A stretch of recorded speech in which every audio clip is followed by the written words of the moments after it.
There are stories tucked into the corners of history, stories that don't shout, but whisper. They live in the forgotten spaces, in rusted rail cars, shuttered funhouses, and photographs with no names on the back. This is one of those stories, a story about a man who never quite found his place, not in life, and certainly not in death.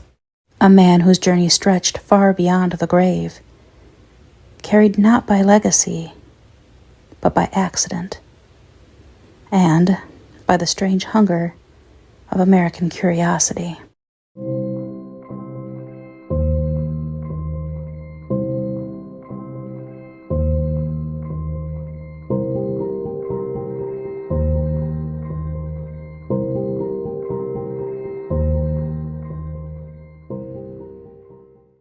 The story begins in a cold corner of Maine on the first morning of a new year, January 1st, 1880.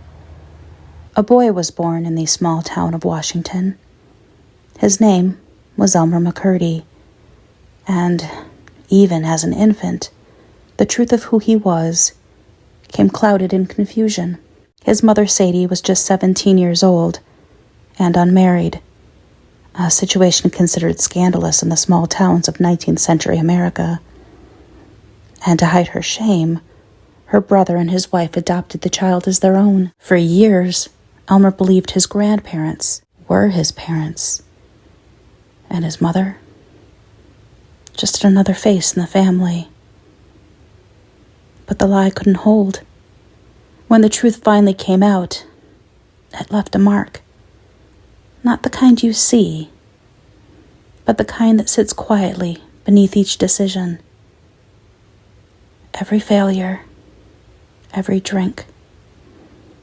Elmer drifted through life, going from job to unsatisfying job, a plumber for a time, a miner, a soldier. But he was never able to quite hold on to anything for long.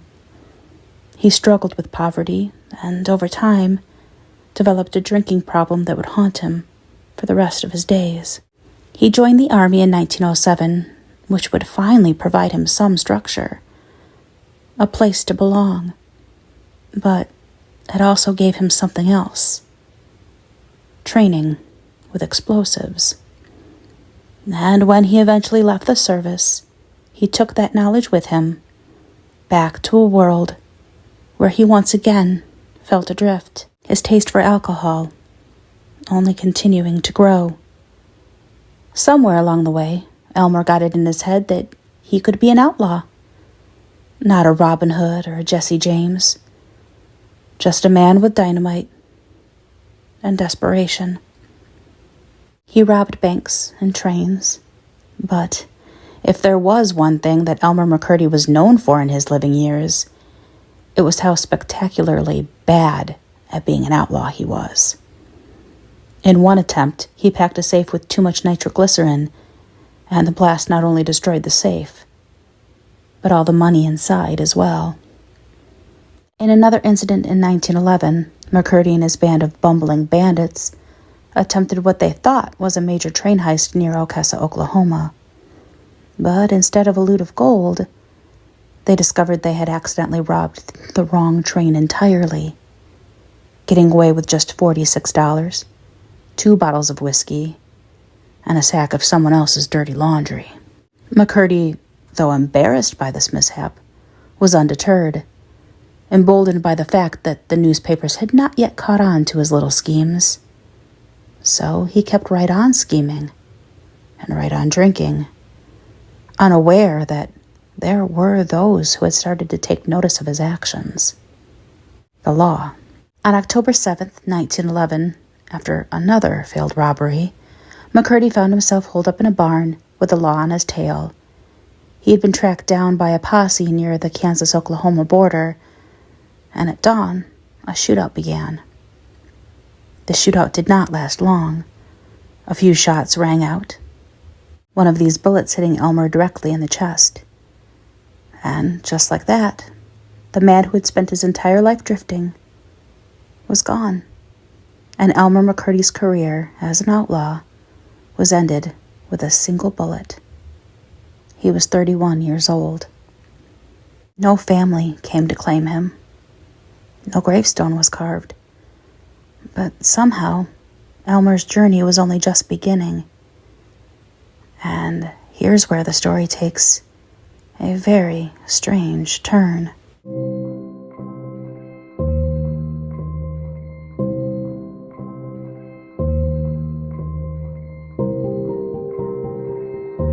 McCurdy's body was taken to a funeral home in Pawhuska, Oklahoma, and when no one came to claim the body, the undertaker embalmed him with arsenic, preserving his body almost perfectly.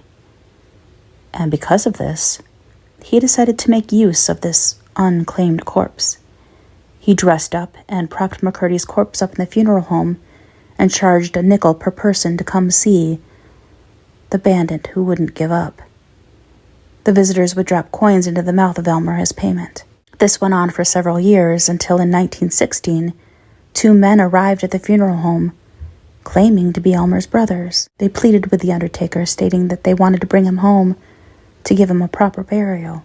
The sad truth is that these men were not family and only sought to further exploit the remains of Elmer McCurdy. The two men in actuality were carnival promoters who took McCurdy's body and with it, his story, thus turning the failed outlaw into a carnival exhibit. Elmer would then be passed from show to show, year after year, a mummy in a tuxedo, a sideshow marvel, a prop with a pulse of myth. By the 1960s, his body had changed. The skin had darkened. The joints had stiffened. He was coated in wax and paint, hung up on walls, mistaken for a mannequin, until even those who put him on display forgot what he truly was. Eventually, the body ended up in a funhouse at a seaside amusement park in Southern California, and from there, he was once again forgotten. It wasn't until December 8th of 1976 that Elmer was finally seen again, and this time, he would be truly seen. A crew was using the amusement park to film an episode of the television show The $6 Million Man, and they were preparing a scene that would take place in the funhouse. One of the crewmen moved what he believed to be a prop, a hanging figure painted bright orange.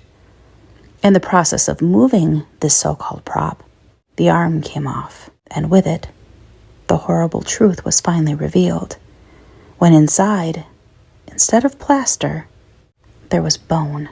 An autopsy would be conducted, and that horrible truth was then confirmed. Inside the layers of paint, inside the wax and cloth, was a man. Dental records would confirm what had long been forgotten. This was the body of Elmer McCurdy.